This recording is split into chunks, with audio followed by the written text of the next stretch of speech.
Yan, do guys, may pinakulaan tayong manok guys. Ilagay na natin ng ricado guys, toyo, saka paminta, bawang. Lulutuin muna natin yan guys. Pakuluan muna natin sa toyo. Piprituin yan guys. Gusto namin kasi mga lutong-luto na talaga yung yung manok. Although konti lang naman kasi yung mantika. Kaya inadobo muna natin yung manok, yung wings ng manok guys. Kaya pagluto na niya, pwede na natin prituhin.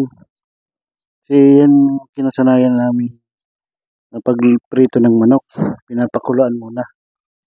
Para yung loob niya, lutong-luto talaga siya. Yung sa may malapit sa buto, naluluto talaga siya na maigi. Kaya ginagawa namin, pinapakuluan muna namin sa toyo na may bawang at paminta. Yan, bago namin prituhin guys. Naiiba talaga ang Bicol. Yan guys.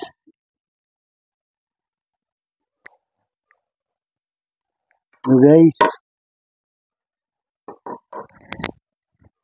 guys, luto na yung manok na nilagyan natin ng toyo, yung inadobo natin bago prituin.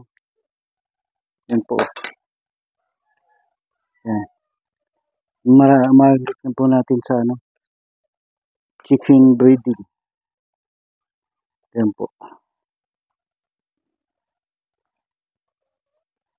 Yan na po natin sa chicken breading.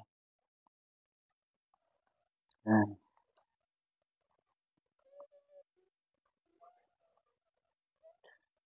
Para pag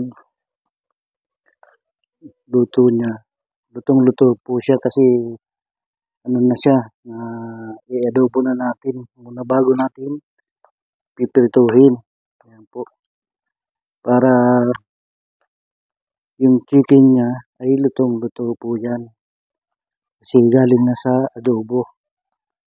Yan. Ito kasi ang gustong pagpiprito kasi minsan yung sariwa pang manok. Buti kung maraming mantika na talagang lutang talaga sila, yung maluluto sila ng maigi. Pag minsan kasi, pag hindi ginaganto, yung nasa buto niya ay dumudugo pa. Parang hindi pa siya lutong-luto. Ito po, lutong-luto talaga siya kasi inadobo muna natin siya bago prituhin. Yan. Yan po siya.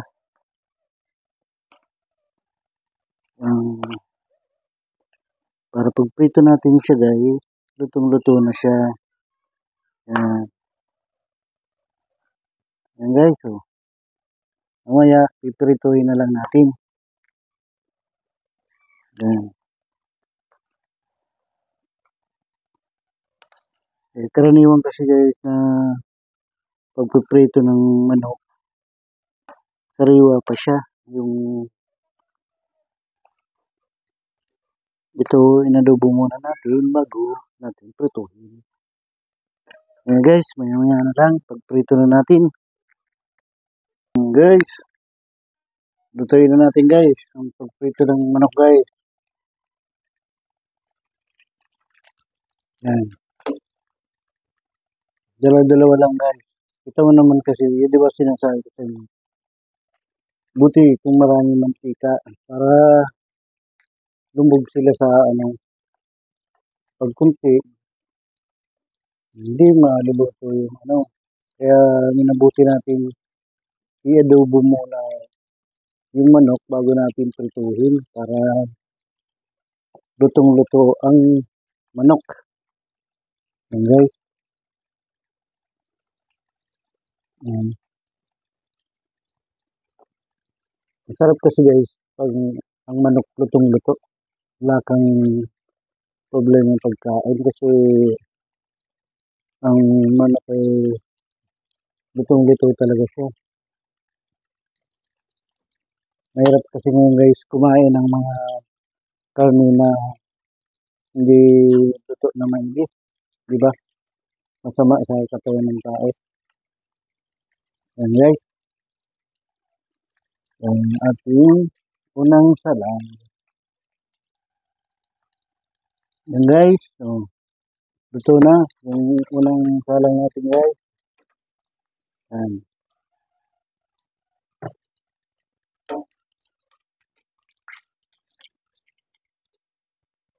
Yan guys. Kahit ganyan yan, sure na luto yan kasi bago natin yung pinurito, talagang luto na siya. Kasi inadobo na natin siya. Yan.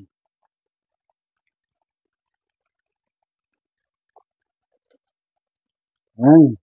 Guys. Kurong-kulo guys ang ating manok. Guys, oh. Golden brown na siya dyan. Malapit na naman siyang maluto. Hmm.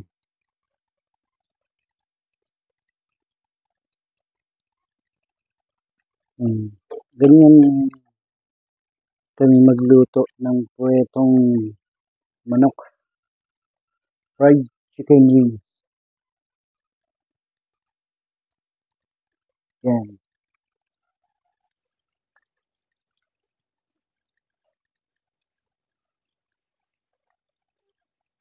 Ganyan lang po ang ating pagluluto ng puwetong manok. Ba, guys? Yan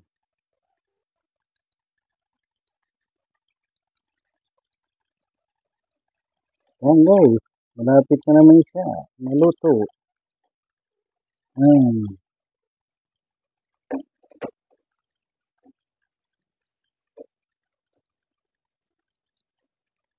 Baka gusto niyong toasting. Paano pa natin pagka-golden niya. Guys.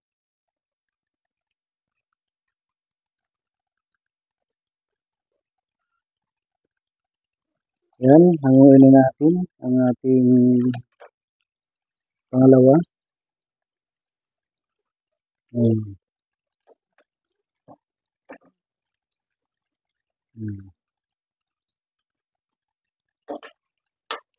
Pangalawang pala.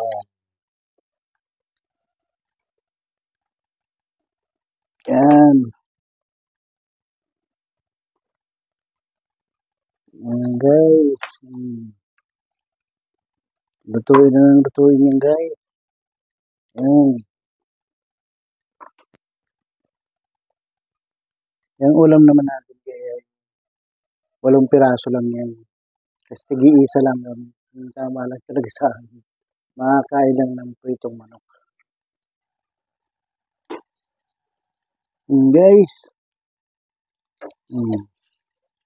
Ito na siya guys. Toasted daw. Masarap kasi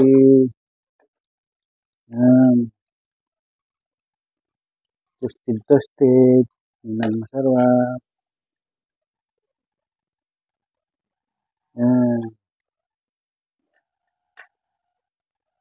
Guys, maliliit naman yung huling salang. Ang ating pritong manok. Yan guys. Yan ang ating pritong manok. Yan guys.